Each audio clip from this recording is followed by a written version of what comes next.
Hello, welcome back to our finite element method, and today we are going to look at chapter number 6 on the constant strain triangles elements. So before we discuss further on the CST and how we can use CST to solve the structural problems using finite elements method, so let me first look at the introductions of the CST and how the CST looks like. So first of all, let we first consider two-dimensional continuum structures, which is as shown by the figure on the left here. So considering that for example, if I have one structure or arbitrary structure which looks like this, where I have a thickness of the structure here of size t. So this structure actually, it can be anything. It can be your car, it can be wing of the aircraft, it can be small components from your cars, from your ships, from your house, or it can be anything actually. And if, for example, this structure is subjected to the boundary condition that we have here, we have the point load here, we have the traction force, and also a distributed force as shown in these figures. So since finite element methods is actually based on numerical methods, then solving smaller elements will actually help to reduce the discretization's error. In numerical analysis, there are many errors that exist. One of them is the discretization error. So the smaller element that we generated, or we divide this big structure into the small elements, the smaller element that we have basically is the will give us a smaller discretization error. But of course there is a trade-off between this. So with the bigger number of elements that we have, usually it will take up a lot of your computer resources, computer memory, your electricity as well, to solve this particular problem. But at the end you will get a better result. So if, for example, the structure is divided or discretized, or in other name we call it we mesh it by using a triangular type of element, then this is also called as the constant strain triangle element. So we call it as a constant strain triangular elements. So if I, for example, subdivide or mesh my structure to look something like this. So in this case, I have maybe here I have up to 20 number of CST elements. So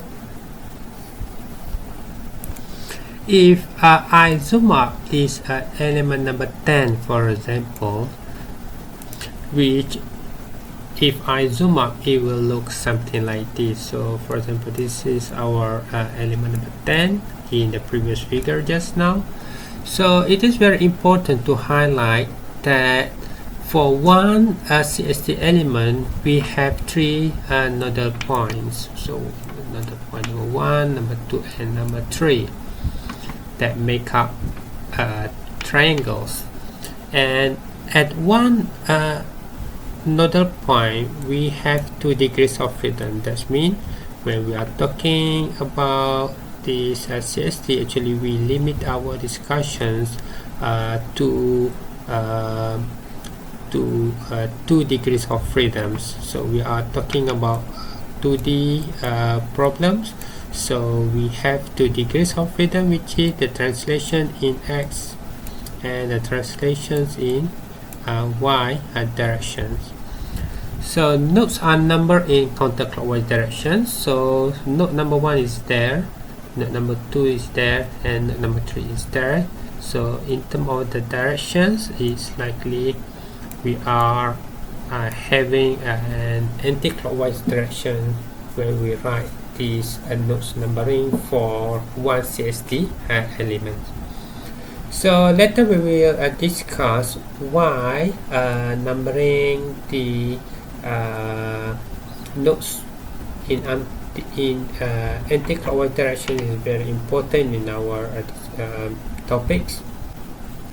At any point within the element, whether we are interested at that point, there, or anywhere within the element, the displacements are represented by u and v, which is u representing the displacement in the x directions, and v is representing the displacement in the y directions. So as usual, the global coordinate is represented by the x and y, as shown in this figure. So again here, in this finite element, we are always interested in solving the system of a linear equation in the form of kq equal to f. So first is to look at this k or the element stiffness matrix. So the element stiffness matrix in CST has to be computed or generated for each CST elements exists in our analysis or in our systems. So the element stiffness matrix for the CST is given by this equation. So we have K for each element here equal to the T, which is the thickness of this our CST element, A, which is the area of our CFT elements, B, which is the strain displacement matrix, we have D, which is our material matrix, and we have B, which is our strain displacement matrix. But what is A? A, which is referred to the area of the CST elements. So for a simple a triangle which has the sides that is 90 degrees to the base, then it will be very simple to calculate the area, which is based on the half multiplied by h multiplied by b, where h, which is the height, and b, which is referred to the base. But what will be happen if, for example, we have a triangle that is having a shape other than this one? So what will be happen if we have a triangle which is in this shape, which is we don't have a 90 degrees angle between the side and its base? So the best way or the easiest way to compute for the area for this triangle is by using the half the determinants of the Jacobian matrix. So, and again here, what is the determinants of the J? So J is known as the Jacobian matrix and given by this 2 by 2 square matrix, where we have J, which is equal to x13, y13, x23, and and y23. But what is each of this number represents?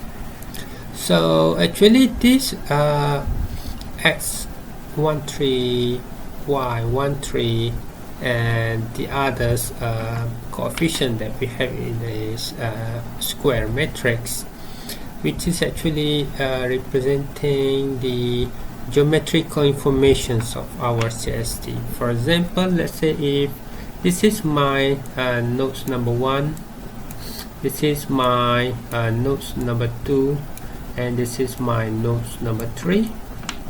So x13 this actually refers to x of nodes number 1 minus x of nodes number 3.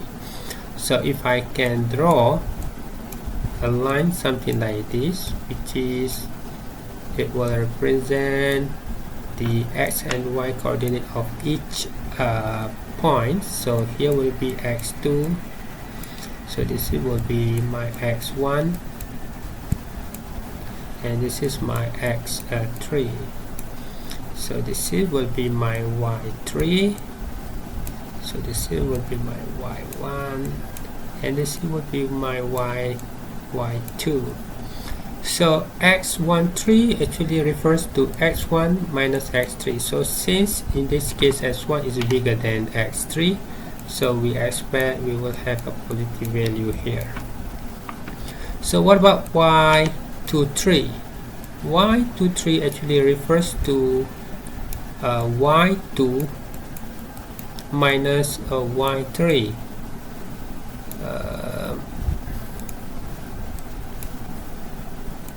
So we have y2 minus y3. So we have y of coordinates point number 2 minus y of the coordinates point number 3. So in this case again we have y2 which is greater than y3, so we have a positive value there. So similar to the others coefficients that we have in this Jacobian matrix. So the B matrix here is a 3 by 6 matrix, which is known as the strain displacement matrix. And again, if we look at this B matrix, it just contains all the geometrical informations of our CST elements. So the similar rules will be applied in order to obtain all the coefficients that contains in this strain displacements matrix. So that's why it is very important in solving CST to list all your coefficients so that it will be easy to transfer in this matrix later. So for the calculations of area of our elements, so since we have this completed, so if we take the cross product of our Jacobian matrix, so we will get the determinants of our J matrix. Then if we multiply this value by half, then actually it will actually represent the area of our CST elements that we use in this Jacobian matrix. So in CST, the mature matrix consists of two types, which is the first one is based on the plane stress conditions and also the plane strain conditions.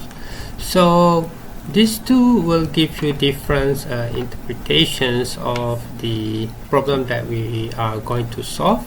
As we look at the equation itself, we have different denominators for our mature matrix, and also the coefficient that we have in our matrix as well.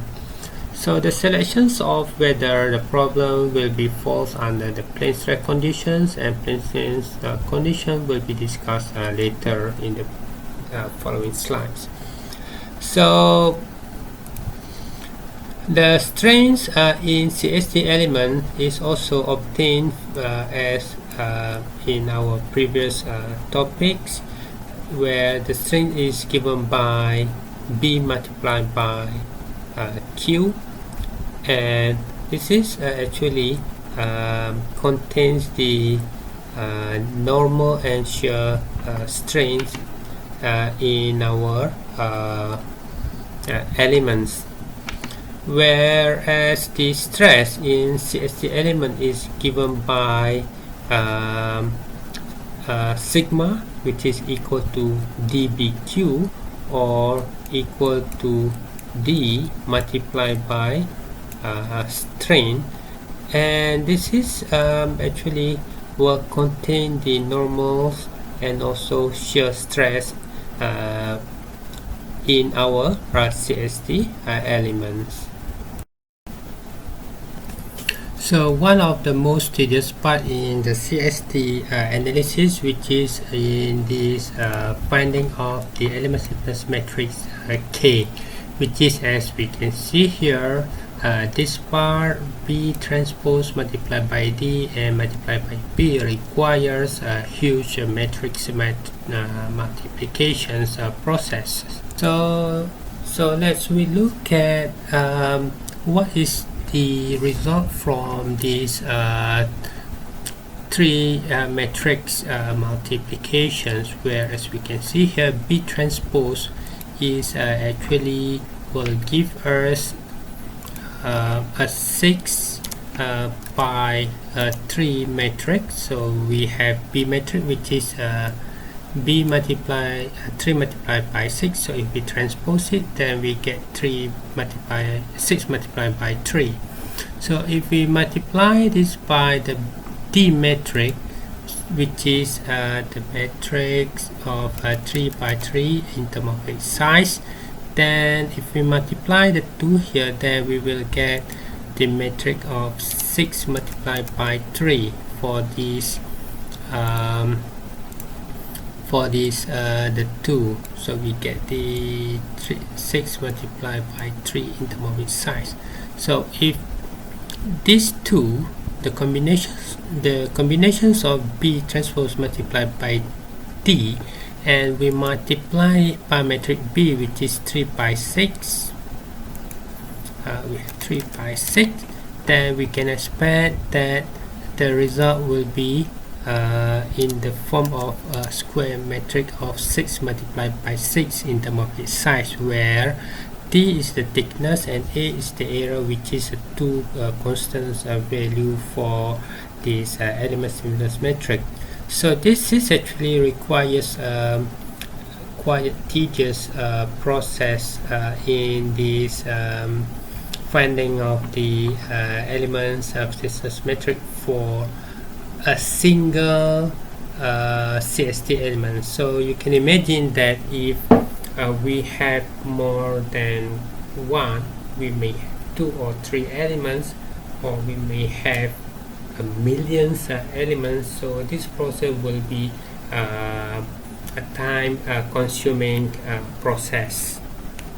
So to reduce the process here, actually the process is done in the background.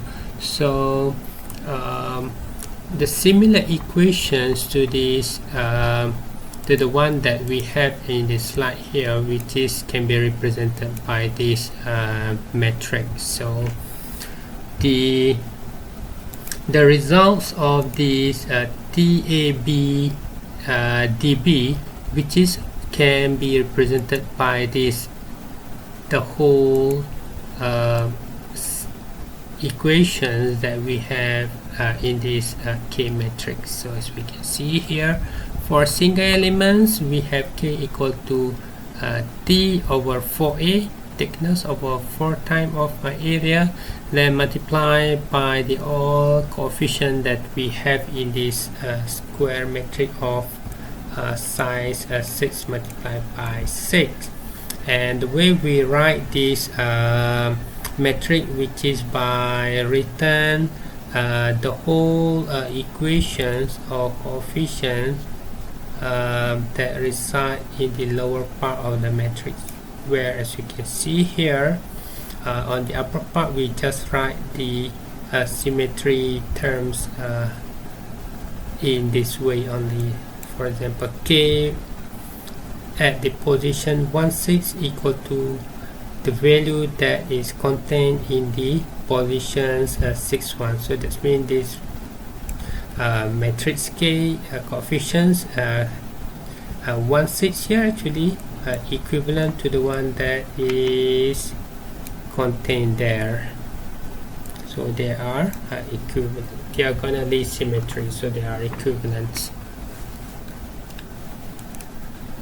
Again, in this metric, as you can see here, is already considered the metri matrix, and the B matrix are included in these equations, where the terms D for the metri matrix for the plane stress and plane strain is provided here, where D11 equal to D22, D11 which is equal to D22, which is can be obtained by this E over 1 minus a nu square, where E, which is again referred to the modulus of elasticity, and nu, which is the Poisson ratio of our material. Different equations apply to the plane stress instead of plane strain here, so you have to be very careful when selecting the problems or the equation to be solved, whether the problem is falls under the plane stress or plane strain. Then you must be using the correct equations. Then this equation is to be supplied in the K matrix. So let's look at our first example on the CST. So we have a two-dimensional loaded plate as shown. So we assuming that we have a rectangular plate, which is as shown here. So this is our plate. So our plate has a certain thickness,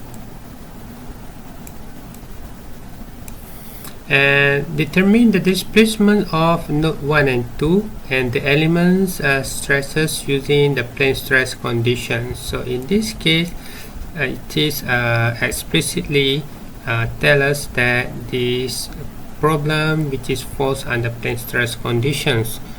Body force may be neglected in comparison to the external forces. So in this case, the body force is considered very small as compared to the external forces applied to the our flat plates. So the flat plates, as we can see here, is simply supported by the beam at nodes number 3, pin support at nodes number 4, we have pin roller support at nodes number 1, and at nodes number 2 here we have a free ends of our plate, and this point number 2 is subjected by this 1,000 pound of load, which is applied vertically and pushing downwards this nodes number 2. The geometry of our flat plate, which is 2 meter in terms of its height, and 3-inch length, where the thickness, which is just 0.5 inches, the modulus of elasticity is given as 30 times 10 to the power of 6 pound per square inch, and nu, which is equal to 0.25. So in terms of discretization, we are actually suggested to discretize our flat plate into 2 sections as shown here, but actually in the practice you can decide yourself whether you want to discretize it in the first approach here, or can divide it in this approach as well. It depends on the accuracy of the discretizations that you want to meet. So In the meshing stage or pre-processing stage, the quality of a mesh plays a very important role in the solutions of our finite elements analysis. The element that is skewed too much usually will give a large error as compared to the one that have less skewed. The skewed, that means let's say if we take a triangle with 60 degrees angle, so if all the angles here contain 60 degrees, that this means that this angle is not skewed at all. But in some other cases where we have to deal with the area with high curvature, then our mesh element usually will be skewed too much. So in this case,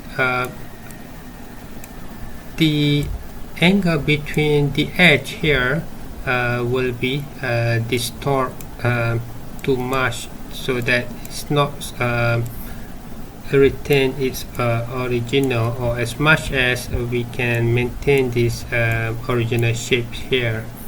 So in this case, when our element distorted too much or skewed too much, then we can expect the error in our analysis will be greater than the one that which have lesser skewness. Again, in this case, the first stage is to set up the elements connectivity. We have to establish this element connectivity so that we can know how one element is connected at each nodal point. So for example, the element number 1 in this figure, which is this element, is connected within these 3 nodes: nodes number 1, nodes number 2, nodes number 3, and node number 4. So as we can see here, the connections of the nodes here, which is in the anti-clockwise direction. For the element number 2, on the other hand, is connected within this 3 point. Is starting at node number 3, number 4. Is connected. Okay, 3, 4, and 2. 3, 4, and 2. So again here, it is very important to establish this element connectivity and to ensure as well that our element connectivity will have the anti-clockwise directions. So now let's set up the Jacobian matrix. So our Jacobian matrix, which is given by these equations here, this matrix here, where if we look at these figures, and if we take point number 4 as our origin of our Cartesian x y axis, and we start dealing for this element number 1, and we develop the Jacobian matrix. So the first coefficient, which is x13 for the element number 1, which is equal to x of nodes number 1 minus x of nodes number 3. So if we refer this locally, so this will be our nodes number 1, this will be our nodes number 2, and this will be our nodes number 3. So if we follow this nodes connectivity to each CST elements. So x13 equal to x1 minus x3, which is equal to 3. So we have 3 here. Then we have y13. So y1 equal to 0 and y3 equal to 0. So 0 minus 0 equal to 0. So we have 0 there. So next is we have x23. So this is our x2 minus x3. So x23 also refer as the horizontal distance between the nodes number 2 and nodes number 3. So again we have 3 minus 0 will be equal to 3, and the vertical distance between the 2 points, point number 2 and point number 3, will be equal to 2 minus 0 equal to 2. So if we take the cross product between the two here, then we get the determinants of our J matrix for element number 1, which is equal to 6. So now that we develop the J matrix for element number 2, so if we refer to the element number 2, the point number 1, which is at the nodes number 3, so this will be nodes number 1.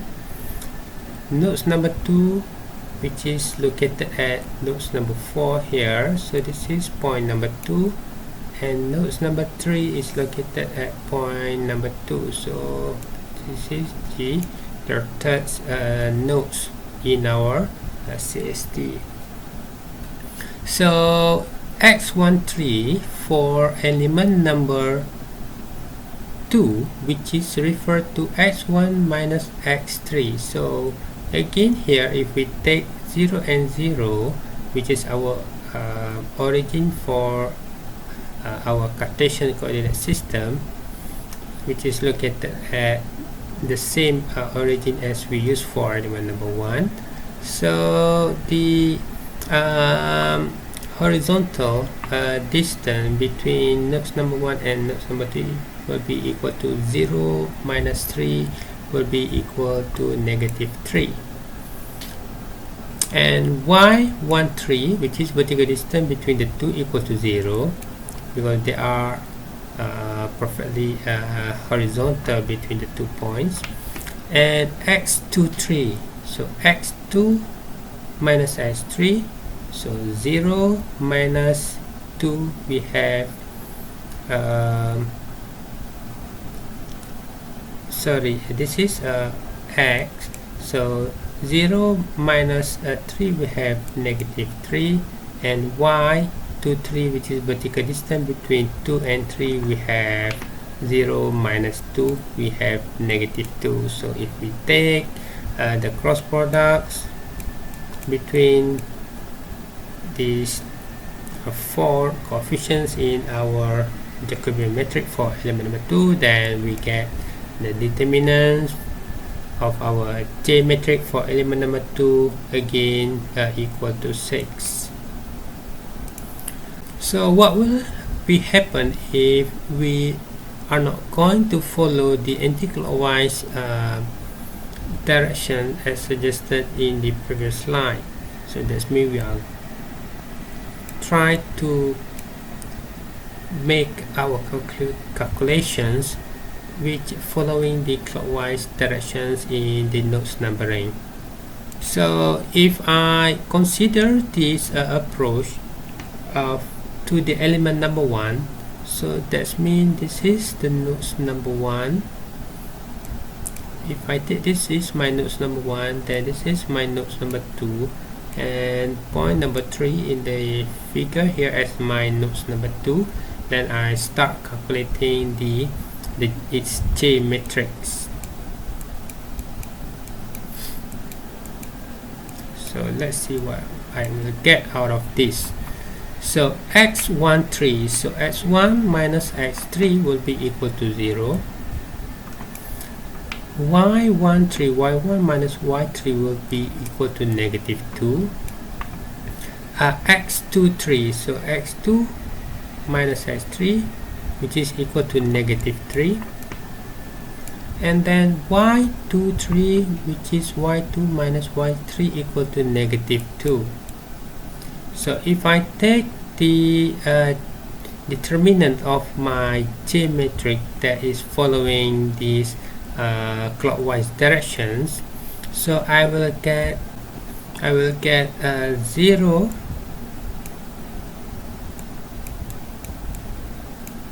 times negative 2 and minus by negative 3 times by negative 2, which is I will get that my determinants of my J matrix will be equal to negative 6. So it's fine at this stage, but when we come to the calculations of the area, which is area equal to half of determinants of the J matrix,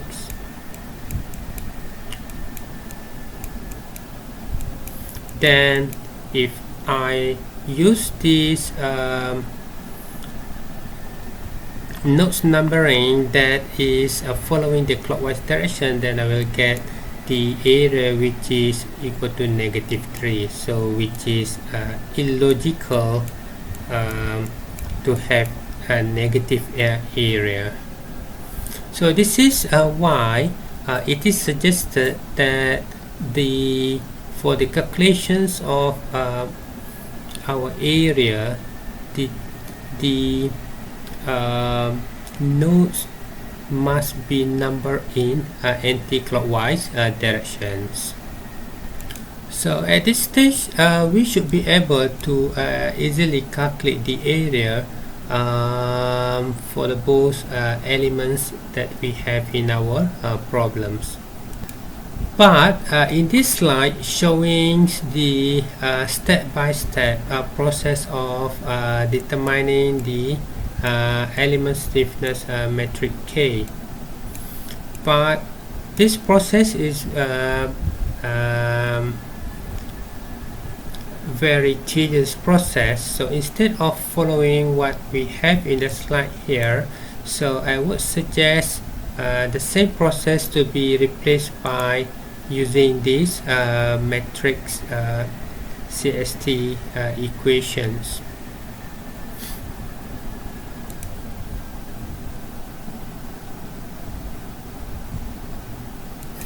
So to work with these CST equations, I think it is better to go back to the problem that we have. So this is the problem that we have. So to use the CST equations that supply in the separate document, so I suggest we start labeling our degrees of freedom at each another point that contains in our structure. So as we know that for CST, each nodal point contains 2 degrees of freedoms. So we label it everything here.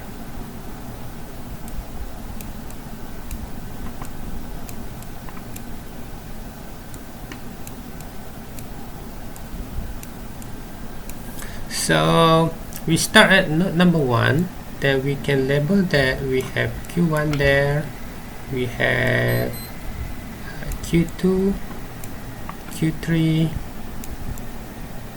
and we have Q4, we have Q5, we have Q6, we have Q7, and then we have Q9. And so we have labeled all these degree of freedoms that possibly have or exist in our structures. So now looking at their boundary conditions at node number 1, which is we have pin roller. So even though we have pin, but we are not consider the rotations in the CST problems. So this is our limitations of our studies.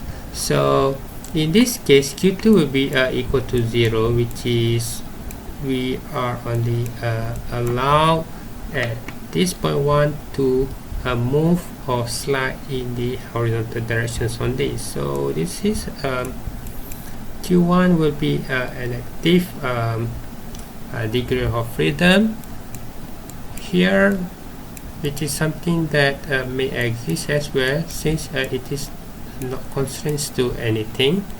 Q5 and Q6, which is we have pin and fixed, so we can expect Q5 and Q6 will be equal to 0 at this point, and nodes number 3. And at nodes number 4 as well, we have pin and fixed type of supports, so Q7 and Q8 will be equal to 0 as well. So when we have this boundary condition set up, so it will be easy for us to work with the elements with the CST element stiffness matrix as shown in these slides. So for the element number 1, we know that this element number 1 is connected according to this given element connectivity, which is connected from 1, 2 to 4. So our element stiffness metric as shown here can be written in terms of its address as 1, 2, 3, 4 and 7, 8. Similarly, at the side of this metric, we can write 1, 2, 3, 4, 7 and 8. And of course, we know that from the boundary conditions, Q2, Q7 and Q8, which is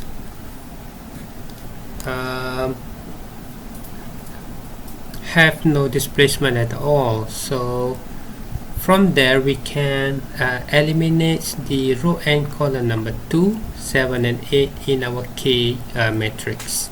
So if I go back to my element stiffness matrix, so I can eliminate the whole column number 2, column number 8, 7 and 8. Similarly, the row number 2 here, column number 7 and column number 8, where we have the fixed boundary conditions are applied.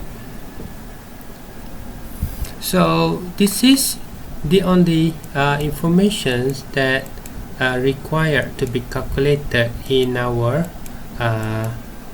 element stiffness metric for the element number 1. So instead of we have to write the full 6 by 6 metric, by looking at their boundary conditions, we can straight away write the reduced element stiffness metric by eliminating the row and column where there is no displacements expected to occur.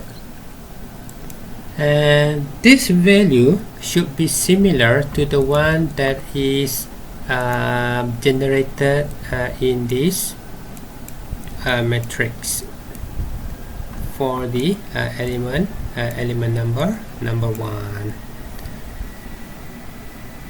So that means here, instead of solving the K metric by performing the matrix multiplications, so we can straight away using this metric to achieve the same answer as we have at the bottom of this slides. Similar approach can be applied to the element number 2. So we are not going to perform these matrix multiplications, and however we will do the same calculation for the element stiffness matrix, but we are going to use these CST equations. For element number 2, this element is connected from nodes number 3 to node number 4 to node number 2 and to nodes number 3 again. So that means this will be our nodes number 1, nodes number 2, and this is nodes our number 3 if we look these elements locally. So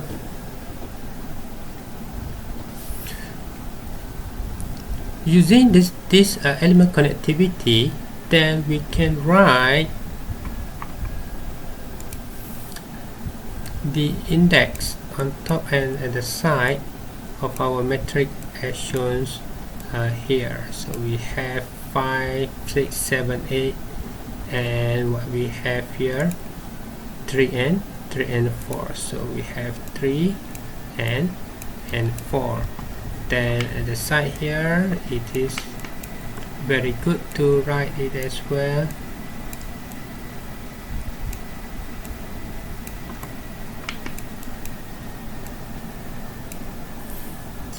But we know that 5, 6, 7, 8 will be a fixed constraints. Then that means here we can eliminate the whole rows and column 5, 6, 7, and 8.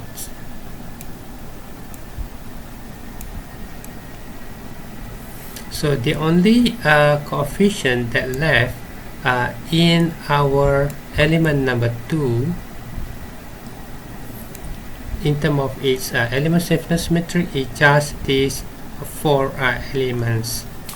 So if we plug in all the value for D11s, D33, D21, D22, and all other parameters here, then we actually should achieve the same number as we have for the element number 2 here. So that means here if I eliminate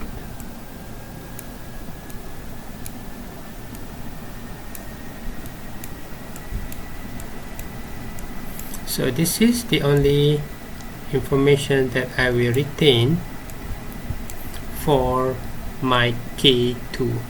So if we calculate it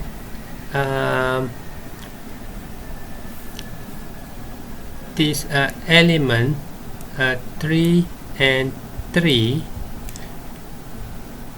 as in this equation, so that means this element in the CST equation, actually we should get the same value as we have here, which is 0.533.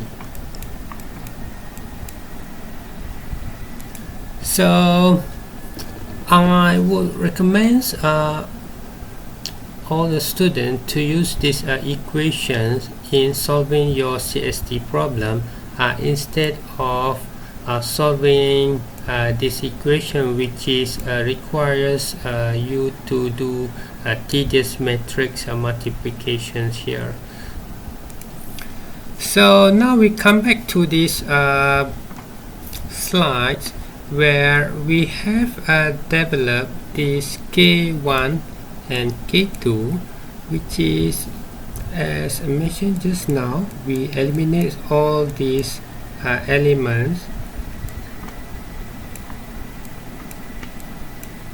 and we only retain this 2 by 2 there, and then 7 and 8 and 2 should be eliminated as well due to the boundary conditions.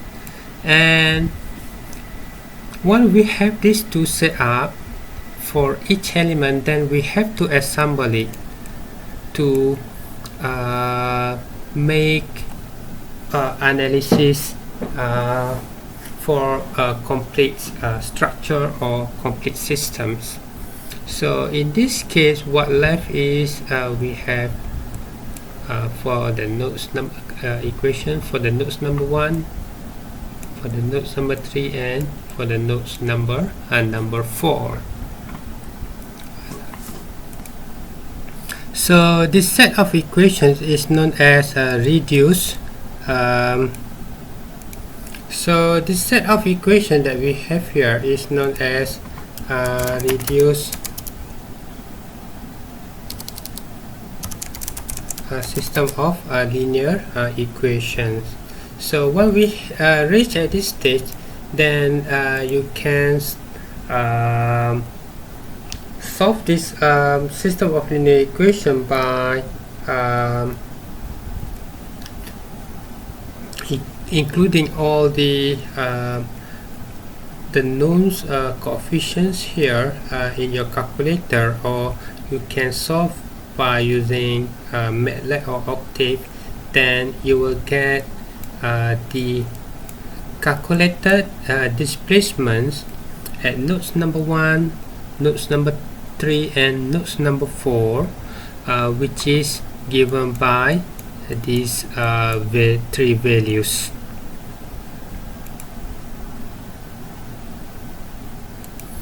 So I hope this example will explain not only how we can solve the CST, but also how we can use this CST equation in solving the structural problems by using the constant strength triangles elements.